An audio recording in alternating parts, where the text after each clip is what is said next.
Welcome to another edition of the Uke Builders Workshop. My name is Doug Long and I'll be your host for today's program. The Uke Builders Workshop is produced in cooperation with the Ukulele Guild of Hawaii. My guest for today is Uke builder and luthier Mike Chock, associated with Honolima. Okay, welcome to the program, Mike. Thank you, Doug. Right. Our topic, and we'll be getting to it a little bit later in the program, is where does the sound come from? Does that sound good to you? Exactly right. All right. To begin with, maybe we'll just get a little bit of history from you, Mike, on where did your interest start? In the ukulele. Well, I've always liked musical instruments. My background is, I'm a local product here, born and raised in Honolulu. Went to Marino High. Got shipped off to the mainland in 1966, studying commercial art. 66 was a kind of a unique time. A lot of things were happening then. Summer of Love, Haight-Ashbury. So it kind of opened my eyes, being that I just spent 4 years in a military type atmosphere with Marino High School. So needless to say, the mainland really opened me up to different things, to view different things, different music, especially the music in the 60s. Went back to UH, studied again from commercial art to ceramics, so I was always in the art program. And I was always around music. I had a lot of friends, local friends who are good musicians now. Steve Mai was a good friend of mine, Chuck Souza. We had Henry Capone over at the house. And while they would jam most nights, they're so good, so all you got to do is listen. So I never get a chance to play. And I realized that when I had the time, I would pick up guitar and I wanted to start learning it. And this was, I guess, late 80s, early 90s. And I realized that, I should buy an instrument. And I'm a kind of a eccentric person. When I get into something, I really jump in. So I did a lot of research, and what caught my eye were 3 kind of special guitars. The first one was in the Museum of Modern Art by a guy named Mark Westcott. The second one was Joni Mitchell's guitar, and that was made by a guy named Steve Klein, who now designs for Taylor guitars, but he's just a fantastic builder.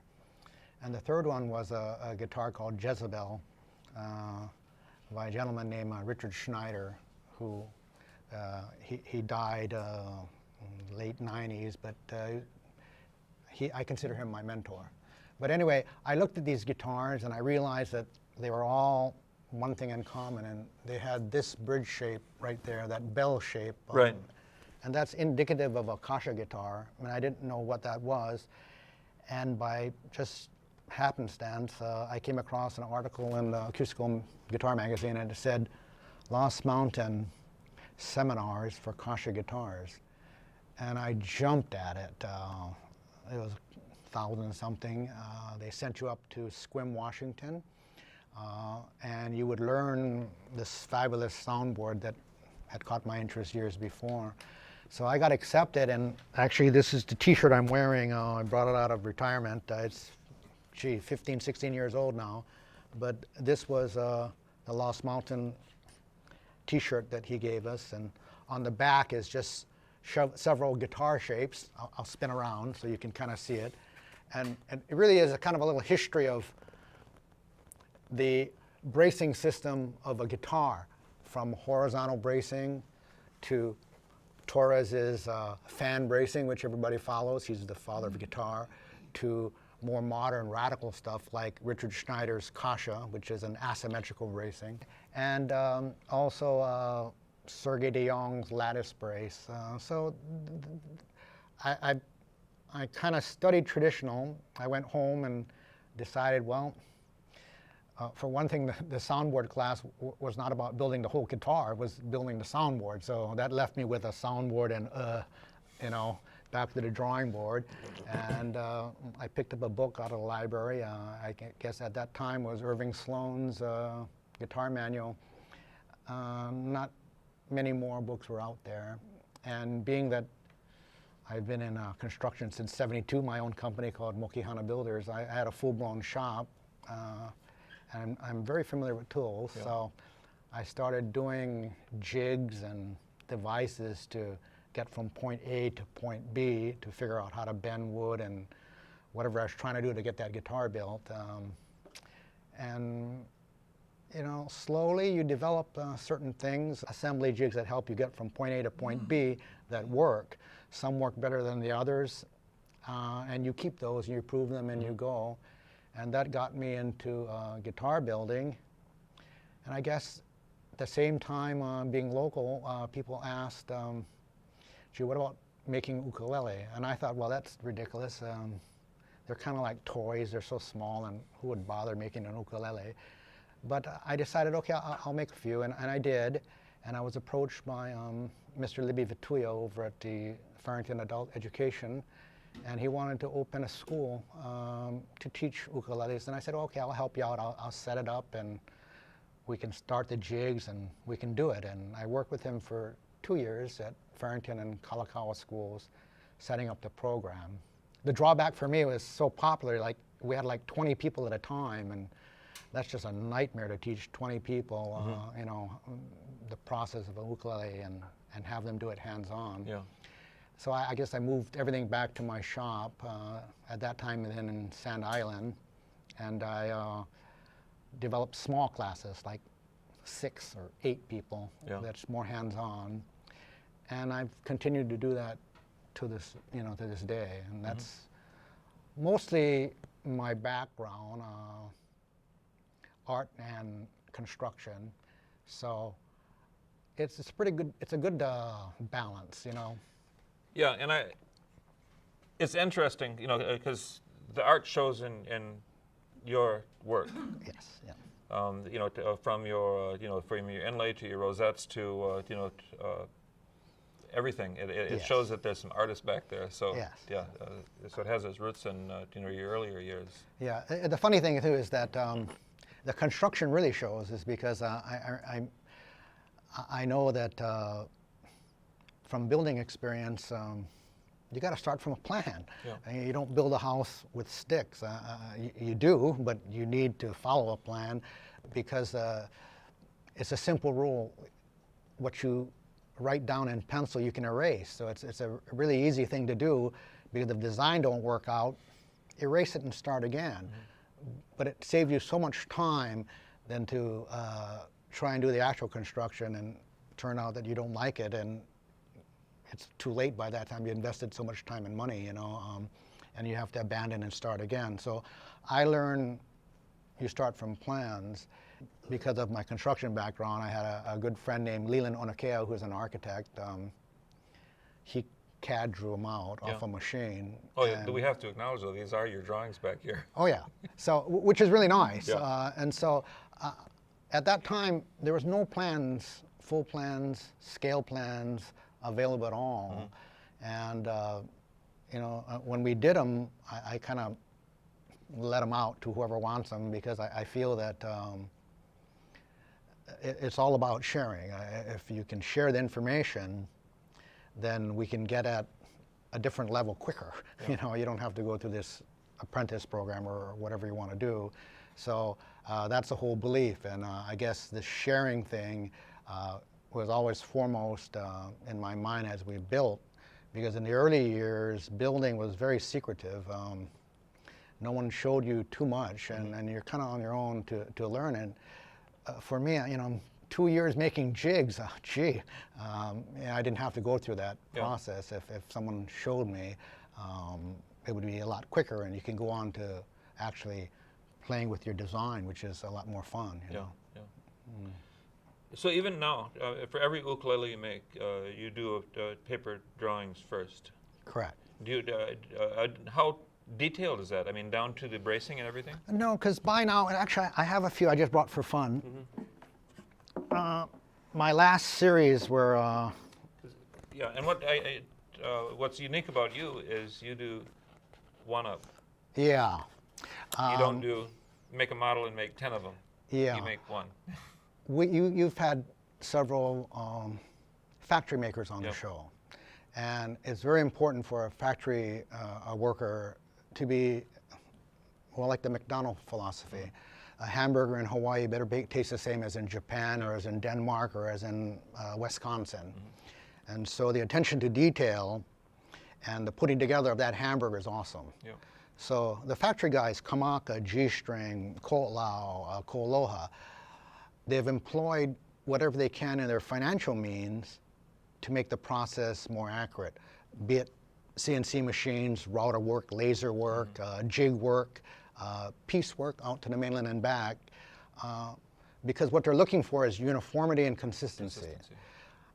The only benefit that we have as custom builders is, number one, well, from my own particular purposes, it's not about money, so the financial one is out of the picture, it's no problem. So I can make one-offs. And the reason why I like to do one thing is that I won't start an instrument unless I have an idea of what I want to do, or a design of inlay or something I'd like to play with. And I don't want to make two of the same things, because for me it's just repetitive. I don't want to do that. I'd rather do another one. You'll get to the point where ukulele is simply construction. Tight is tight. And if you have a meticulous eye, have patience, your joint will be good. Accuracy, they talked about accuracy in all the factory guests that you've had. The scale length has to be accurate. The divisions in the fingerboard have to be perfect. Your intonation has to be set up right. So in other words, when I turn on a tuner and I tune a G to a G, when I press the open G and I press the 12th fret harmonic, or I press the 12th fret itself and I play the G, they all sound the same. G, G, G, and not sharp or flat as you move up the neck. But that's all within the realm of any builder. Yeah. And so if you can get that set up correctly, you'll always be accurate. No one can tell you that the A you're playing is not a true A. The machine will pick it up. What people can tell you is that, gee, your ukulele is a little quiet, or your ukulele is awesomely loud, or is it bright, or is it colorful, or is it muddy? Yeah. But that's the personality you put in the ukulele. I think you know by now of the ukuleles you've built. I cannot build a Doug Long ukulele. Try as I may, I can sit right next to you and follow you. I will never make a Doug Long ukulele because I'm not Doug, I'm not you, and you're not me, so you'll never make a Mike Chock. So it took me a while, but I really realized that, wait a minute, brother, I'm really unique. What I do is what I do, and as long as I'm accurate, I will create a sound that I'm pleased with, because that's why I stop certain processes, because I think it's enough. Yeah. But you'll develop a consistency all the time. So when people hear your instrument, they go, wow, that sounds like a Mike Chock instrument, a Hanalima instrument. I think it's possible for everyone, as long as they build that way. So in that case, you don't have to learn that much. There's only certain things that have to be accurate, setup, playability, and the rest of it is, my belief, is push the envelope. Why is the brace this way? Why can't it be that way, or that way, or that way? Use your experience of life, of whatever you were before you became a builder, and inject that into the process and push the envelope. The great thing about the ukulele is when you're pow and you play it, you either sound good or it don't. And if it sounds good, and if you're doing a written notebook, you can keep track of what you're doing. And I'll tell you a fact. See, if you make a certain design on paper, you execute it, and you play it, and it's really well done, you'll probably go to that plan and put a star next to it and write, sounds great. Best ukulele ever. But your next ukulele will be, you're going to follow that plan, but human nature is, except I'm going to change this one just choto, just a little bit. And that's pushing the envelope. Unfortunately, audibly, a sound change cannot be heard unless it's a 20% difference. So you may move a brace from here to there, change it 18%, which is tremendous, and not hear it. And then one day on that same instrument, you change strings from labella to kolau gold, and it just picked up 2% change and made it 21% that you can hear now. And you think, you know, kolau golds are the strings, but it's not. You know, it's It was a the brace change combination. earlier. Yes, so that's the fun part about building. You know. All right. And we're going to talk about that more later. We're going Yes, to, we're going to on talk where about sound sound comes and from, you know, where the sound comes from. So I think now we had the exhibition and conference in November last year. So you know we did some video of that. So you know we'll just take a short break and you know listen to you know watch some of this video from the conference, and then we'll come back and we'll talk about the ukulele guild itself. You know where the guild came from. Okay. Right? So we'll be back in just a few minutes. Enjoy the video.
right, welcome back. I hope you enjoyed those, the video we took at the exhibition and conference from 2008, November. Look forward to the next exhibition coming up in 2009. Certainly It'll be bigger and better. So the exhibition is put on by the Ukulele Guild of Hawaii, and Correct. you were also instrumental in the formation of the Ukulele Guild. Correct. Well, actually, Doug, my official title is I am the founder and the executive director of the Ukulele Guild of Hawaii. And we officially founded in the year 2000 as a nonprofit 501(c) corporation. And you asked me earlier, I know you remember the Guild and an active member, and what the Guild's mission in life, and their mission statement will reflect that, is to preserve the ukulele itself as a historical instrument. It is a uniquely Hawaiian instrument. It has changed the music world in many ways. Now we can hear, you hear Over the Rainbow by Israel Kamakavioli all over the world in movie backdrops and sound clips and commercials. The ukulele has really reached a golden age and still growing. So when we formed the Guild, what we wanted to do was get a bunch of builders together and ukulele supporters or players, especially players, where we could get together and say, you're the player, what do you want? What do you look for in an instrument? Most of the builders, as I guess you might know by now, are wannabe players or guys who, well, actually, most of them that I've gone through and taught don't play at all. After they build their first one, they realize, well, we better learn how to play this thing, because it's so much fun to do. But with a player, you would get their input, and again, most of it again is playability and comfort and this chasing of sound. Not too much sound with the advent of with amplification music. If you amplify your sound, then really the sound definition or the sound creation is up to the sound man on the music board. Right. As long as your accuracy is there, which is in your means as a builder.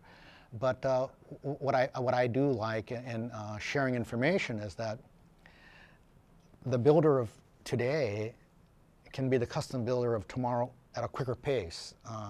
He can learn the basics a lot quicker by sharing, and then it's always easy to take an idea and improve on it versus coming up with a new idea. Mm-hmm. And my view on life is that there's nothing really new. We mostly rediscover someone else's discovery that went a long time ago that we don't even know about. And it would be nice not to hold anything as proprietary, as to just say, hey, there's no secrets in this game, mm-hmm. Let's just learn from each other. Yeah. And I think that's what the Guild is all about, and we'd like to get it stronger by getting more participation. If a musician wants to play a 2-octave ukulele, then the builder has to make one, and he has to make it playable. Mm-hmm. He can't put 24 frets on a small length where your finger can't fit in the space. If a player wants to play a fretless bass baritone, why not? Let the builder build it, and that way you both push what is an ukulele and push the parameters of what a player can do, because he has to relearn how to play that instrument. Right. A good example is my good friend Leland, who is responsible for the plans that are on the back wall. 10 years ago at my shop, he came in and he made a baritone, tenor, double neck ukulele, 2 necks, 1 giant body. But the difference being the top neck and ukulele was a baritone. You have to play it D, G, B, E, and a baritone. And the bottom was a 4-string tenor. So unless you knew how to play tenor and baritone, you couldn't play it. It wouldn't be like normal double necks, which were like 12-string or 6-string or 6-string and 4-string, but the same instrument. So, but if you're willing to learn as a musician, the builder will build it, because that's the fun part. And I think that's what the guild should be all about, the sharing of information and the promotion of the ukulele itself. The overall goal, and it's kind of been lost in translation, I guess, is that eventually I would love to see a ukulele museum out here in Hawaii. To me, it's totally viable. Tourists will pay for it to come. We have donations of instrument collections willing to put up their collections if we had a facility big enough. I don't know if you know that the Ukulele Hall of Fame well, it's in Rhode Island and Connecticut, I mean on the mainland, headed by the Nune Nunez. She's a descendant of the Nunez family who originally brought the ukulele to Hawaii. They have a large membership, and they've been Ukulele Hall of Fame for years and years and years. One of their inductees is, of course, King Kalakaua and a whole bunch of Eddie Kamai, local musicians. But they too want a Hall of Fame. But it needs to be based here. Well, when we got together, we said, you got to have it here, because this is the birthplace. And they agreed. They said, hey, if you guys can get it together, we will send our collections over and donate it, because that's their overall goal. So eventually, hopefully, there's two instruments in Hawaii that are uniquely Hawaiian. It's the steel guitar and the ukulele. And we could coexist with hula. I mean, it's really not a big deal. The interest in Japan and Canada for ukulele is phenomenal. There are more halaus in Japan alone than all of Hawaii and the United States. And people, the Japan market is huge. They want Hawaiian-made ukuleles. You know, they're fantastic Japanese builders, but they're not Hawaiian. So if there's a benefactor out there, we're waiting for their phone call. That's it. Yeah, I'd love that. Cool.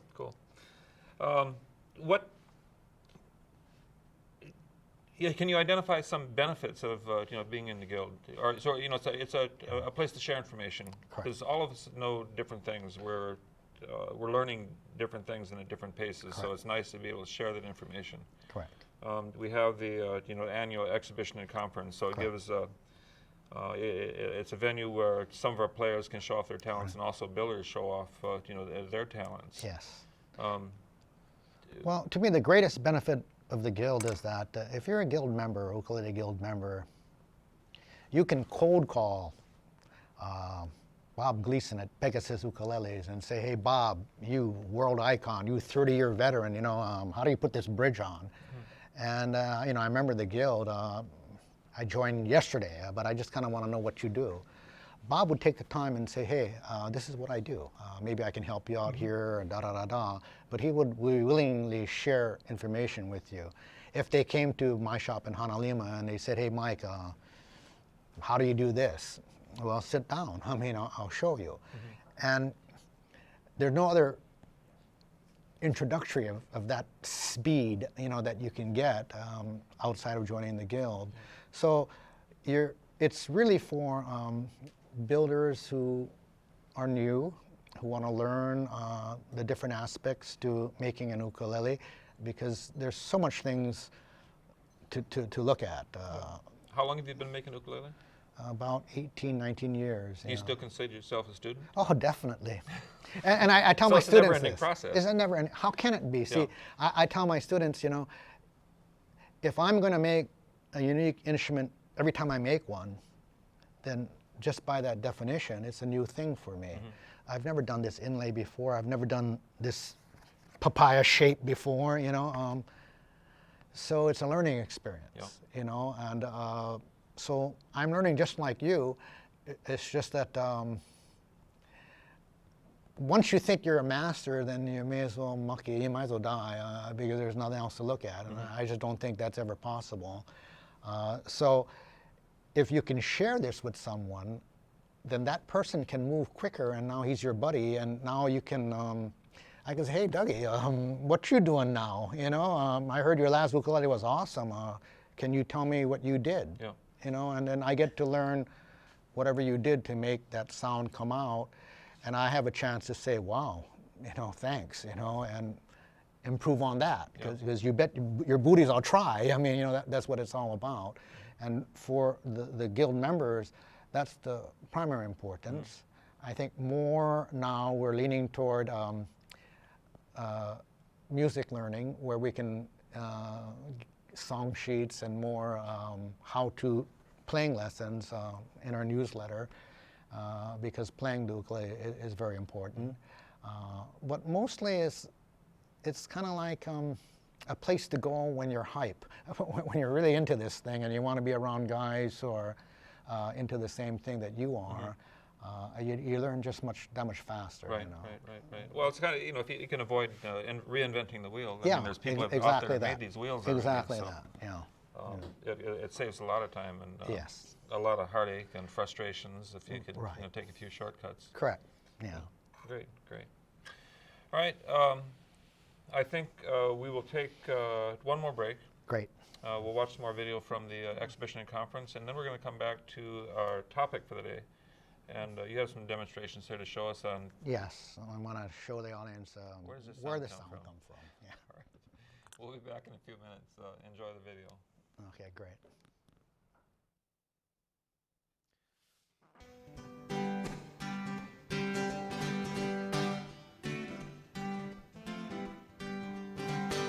Back in the early 1900s, in the middle of the sea, a boy named Pedro Kumukaki lived a life of poverty. It was a time of desperation. It was a time of foot patrol. It was a time of desperation, but it never took his soul. It did the very best of what it could control. When he was just a little boy, his daddy put him to the plow. Fed the chickens and the roosters, hoofed the horses, milked the cows. Worked day for the sun, he broke out of each new day. The old man finished when the sun went downhill. There was no time to play. He never was complaining of all he had to do. He said, you gotta step back, jump out before you jump on in.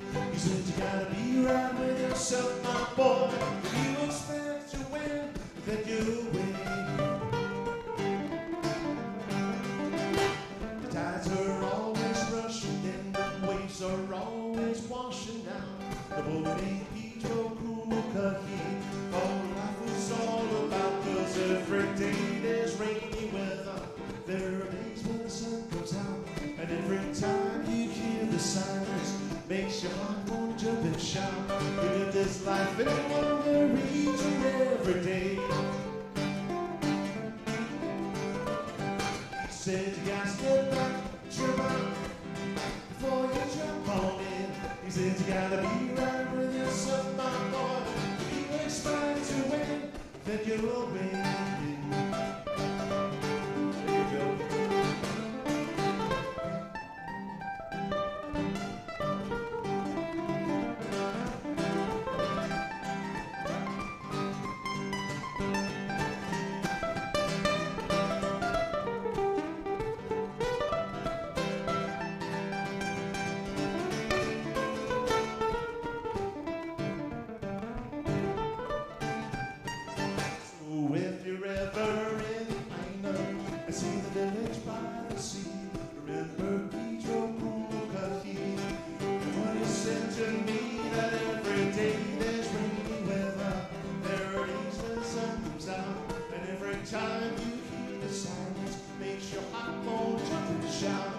Live your life in wonder each and every day. He said you gotta step up, jump up before you jump on in.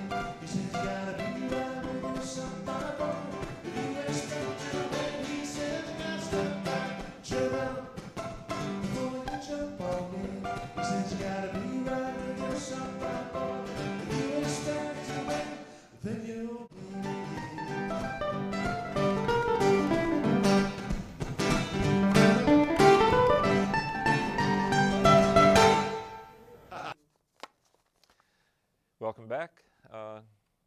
Again, I hope you enjoyed the video. We certainly enjoyed taking it and presenting it at the 2008 Ukulele Exhibition and Conference. I always get it confused whether it's conference and exhibition or exhibition and conference. Doesn't matter. Okay. Same either chicken. one. Yeah. Same thing. All right.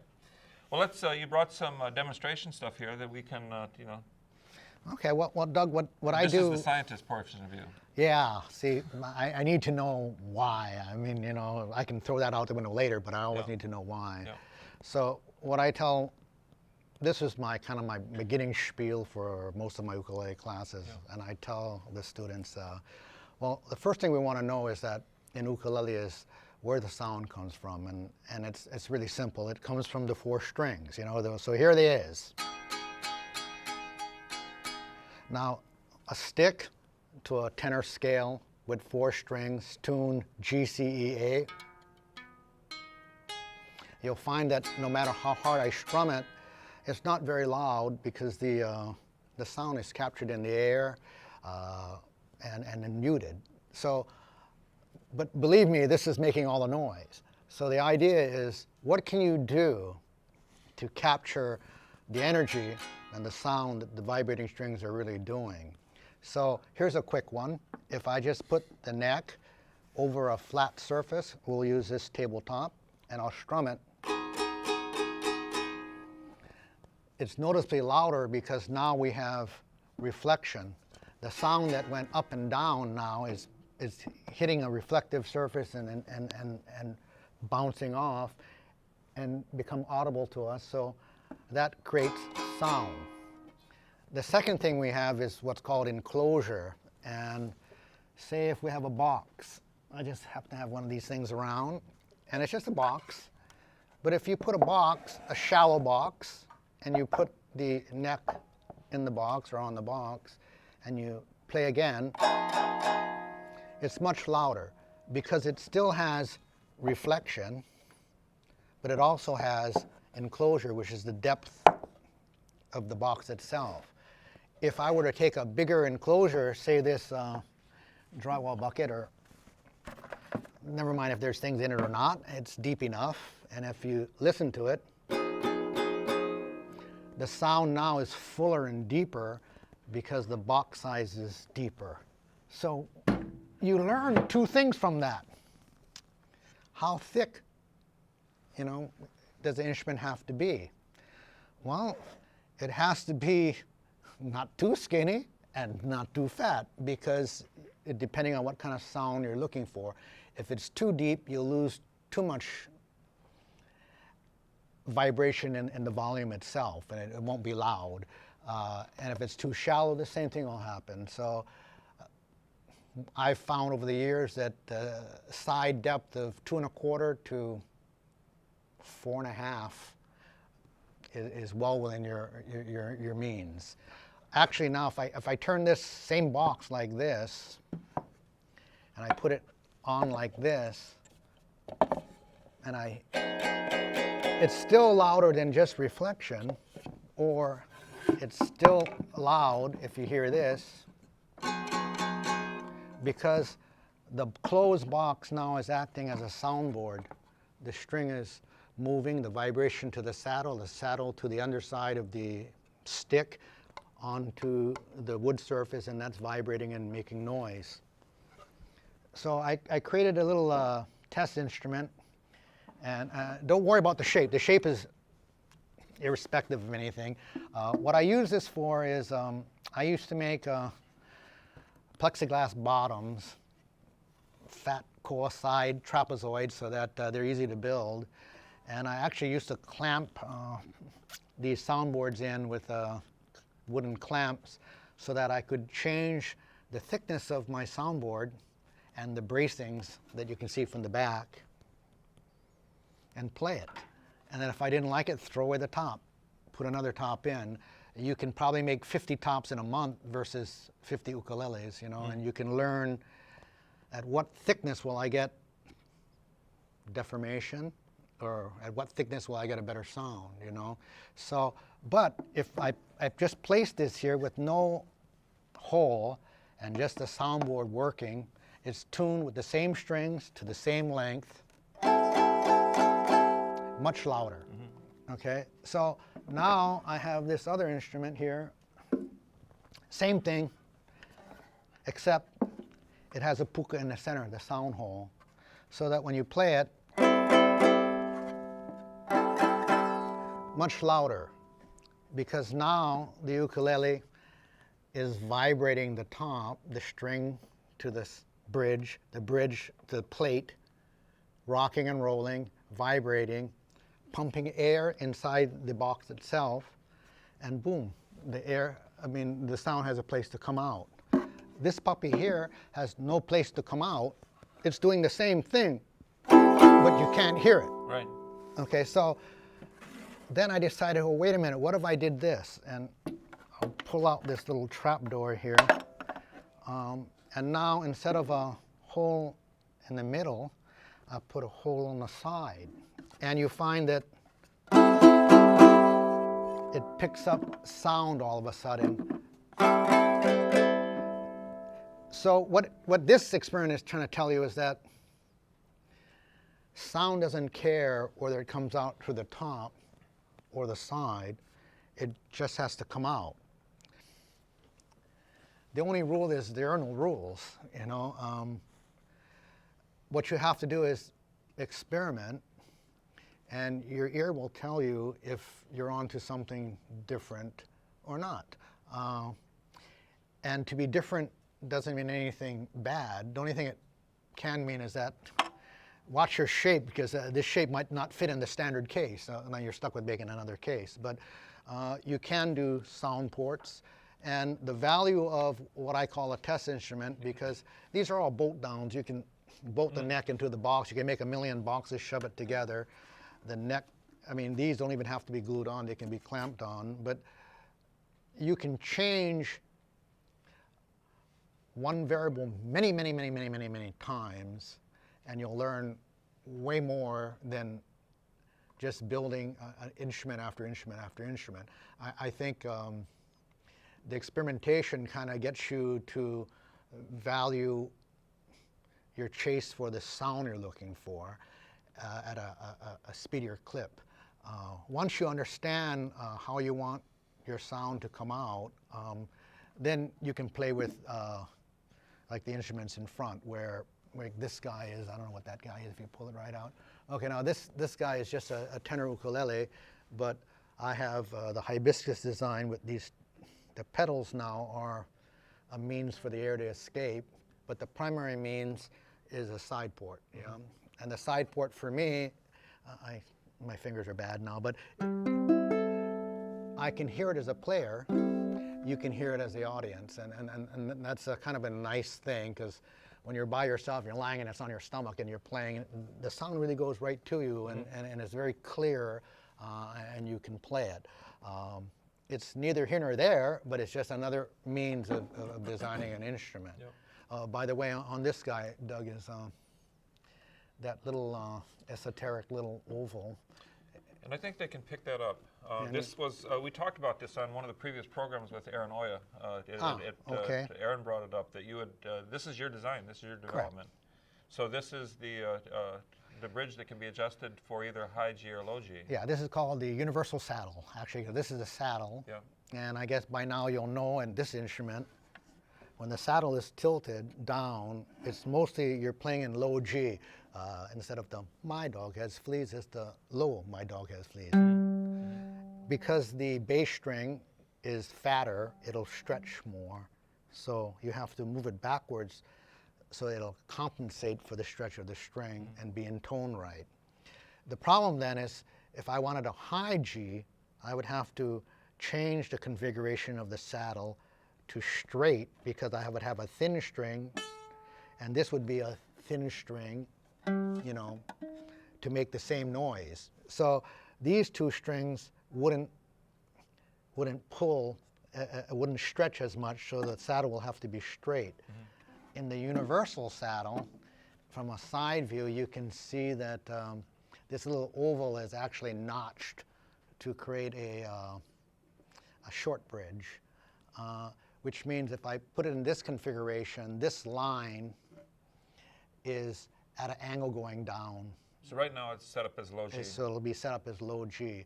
If I wanted to play a high G, I would change this string to this string, you know, a high string, pull this little puppy out, turn it around, and now this little bump will be high. Yeah. And it'll create a situation where instead of being like this, now it'll be like this. Right. And it'll compensate for the two skinnier strings. Yeah. So now you only have to make one ukulele to play two different styles, which is kind of interesting. Yeah. The shape, you know, the shape is definitely going to have an effect on the sound. Yes. But it's less of an effect than the volume of the body. Correct. And the materials that it's used. Correct. You know. I believe every enclosure has the port has a certain size specific to how you constructed the enclosure. So in other words, if this is a real stiff instrument, the puka may have to be bigger to accommodate the vibrations or the frequencies that you're moving the soundboard at. Right. So I do that scientifically because I went over to Radio Shack. I purchased this little guy, and it's a decimal reader. Okay. And that just measures the loudness of an instrument. I can turn it on to like maybe 90 decibels. And what I do is I'll hold my instrument up, and I'll make a tiny little puka, and I'll put the decibel reader right by the puka, and I'll just tap, because it's not strung. I'll tap this, where the bridge location is, and I'll listen to, and I'll look and I'll read the decimal reader. It might say 82. Then I'll enlarge the hole by 1/8 of an inch. I'll suspend and I'll tap again. Oh, it went to 83. I said, oh, that's pretty cool. I'll enlarge it a little bit more. I'll do it, and it may jump like to 90, you know, 8 points or 7 points. Then I know, wow, now it's kind of matching the size to whatever you're thumping and your deflection, and that's the size I'll get. If I increase the size, most likely when I put the decimal reader there, instead of jumping to 92, it'll stay at 90 or drop to 89 or 88, which meant that I've maxed out the whole size to whatever stiffness you've made your soundboard, you know. Yeah. So, and that's what we're looking for. I think most builders are looking for vibration and deflection, yeah. So what you're trying to do is, how can I get this top to really get excited by the pull of these strings? And these strings pull about maybe 48 pounds, 4 strings, yeah. So as the bridge is doing this, which is rocking back and forth longitudinally, it also is horizontally and then tangentially by rocking, yeah. And that motion moves the board and then pumps air. But if the more you can excite it, the louder it can get. So that's the secret, yeah. If you want a loud instrument, make the top thin. Now we have a caveat though. If the top is too thin and it's not braced well from the back, then your vibration and deflection will soon turn to deformation, which is construction failure. No good. All of a sudden, implode, bridge will come up. Now, bridge comes up, the string length shortens, all of a sudden the intonation will be off because the length has changed. I mean, in other words, bad news, throw the instrument away. Yeah. So you never want to build an instrument that says, wow, after 2 years it's played out, and it's a wonderful instrument, but 2 years later I got to buy another one. Well, you kind of want to make them last longer than you. I mean, you know, and so, you know, your construction, my background is construction, so we're kind of like house builders. So your foremost thought is, try to make them strong, you know, because you want the test of time. Right. So these instruments, these test things are about 12 years old. Yeah. Strings have been on for 12 years. They're relatively thin, but there's no deformation, you know? So I can learn from that. So that's what I like students to do, is if you have a test box and you go make them as thin as you want, 1/16 thin. Listen to it. Oh, wow, sound righteous. I mean, it sounds really nice. Play it, leave it in there. You know, look at it another month from now. Did it do this? Did it do this? Is the bridge lifting? Did it implode? From there, try fix it. You know, now that's what you as a builder have to do. You have to say, okay, what's my solution to this? That's how these through strings came into being. You know, if you notice, I don't have a tie bridge. I don't have a pin bridge. Right. I put my string right through, because if you put the string through, and from the back you'll see a bridge patch. Right. I just have steel beads. I don't know if they can pick that up, but maybe. There's steel beads, and then Yeah, and then and you it's tie a it knot, it's and the just- steel bead will hold the bridge patch to the plate itself. Right. So the bridge, and then to the bridge itself. So the bridge will never come off. It's impossible for the bridge to come off because it's sandwiched between the bead, Or the the bridge and the patch, bridge- the yeah, the plate, patch. and the saddle. Yeah. And I think for most people who repair instruments, the biggest repair job is reattaching bridges. yeah, because you have 40 pounds pulling on your little thing that you've left in the closet for 20 years at the same tension, and you have a small little gluing surface, 4 square inches, you know, Or maybe even less. and Yep. rip right off. See, so in this case, it can never move because of the way it's structured. You know, people do ask, well, how the hell do you string it? You know, but Is this yours, or did you pick this up from somebody? no, I picked. This is part of Dr. Michael Kasha Yeah. and the Richard Schneider's Kasha theory, because Kasha, being a physicist, he wants to know what works in sound travel and what works in construction. Do you do all Kasha now? Primarily. I either do Kasha or lattice, which is a crisscross brace. But what I looked at is that, well, we're following this ukulele fan design that was created, I guess, in the 1800s, late 1800s, by the Nunez family and the De Los Santos family and the Diaz family. And we've copied this and copied this and copied this and copied this. But when Dr. Kasha looked into the guitar, he saw the fan bracing and he said, whoa, this is not what a physicist would do. This would impede construction, not enhance it.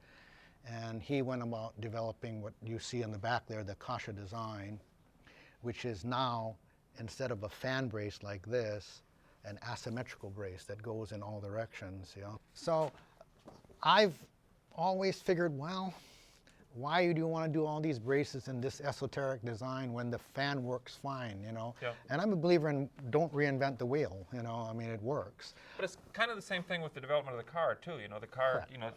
The early cars just had these heavy frames and Yes. bodies and everything. Yeah. And as science was applied, then they found out some of these items could be Exactly. Yeah. reduced. Reducing weight and be just as strong. So I'm a believer in science, ergo I would rather follow Kasha. The problem with me at that time is that, gosh, there's no Kasha builder. I mean, there's no ukulele builder. In fact, the Kasha plans that you were shown up there, they're from the original guitar design. Of course, my ukulele is using Kasha's been modified because we've removed bracing because we don't need that many in an ukulele being a small box. But if more people build, now I have strengthening numbers. You know, if I get 20 builders building Kashas instead of just me building Kashas, you know, if I'm a lousy builder, you're going to get me doing lousy Kashas, and it's not indicative of what the system can do. Yeah. But if I had 20 builders and 19 of them are good, then the Kasha would really shine, you know. Well, the fan bracing is still used because it's quick. It's quick And it it's works. Easy. Yeah. If it didn't work, you wouldn't use it. I mean, you know, if you notice in the old days, in fact, if you stick your finger in a Martin or early Martin, and you stick your finger under the sound hole and you feel for those 3 fan braces, you'll find there's no more. Some get, some don't, because at that time, Martin thought, well, being a small box, we don't need that much bracing. And besides, historically, you have to remember now, mainland Martin, when they were making these little ukuleles during the 1915, 1920s, they really didn't expect this to be a serious instrument. It was a fad that saved their butts, you know, and financially, but they made them as quick as they could, you know, and that's the difference, yeah. This is going to surprise you, but our time is completely up. Oh, terrific, okay. It went by again quickly. You know, as I mentioned earlier, the program is produced in cooperation with the Ukulele Guild of Hawaii. A big mahalo to Mike Chock. You too, Doug. From Great being Honolulu, here. joining you today and sharing a little bit of his expertise in the science of the ukulele. Where does that sound come from? Where does that sound come Right. from? So until next time, mahalo, and thanks for joining us on another edition of Uke Builders Workshop.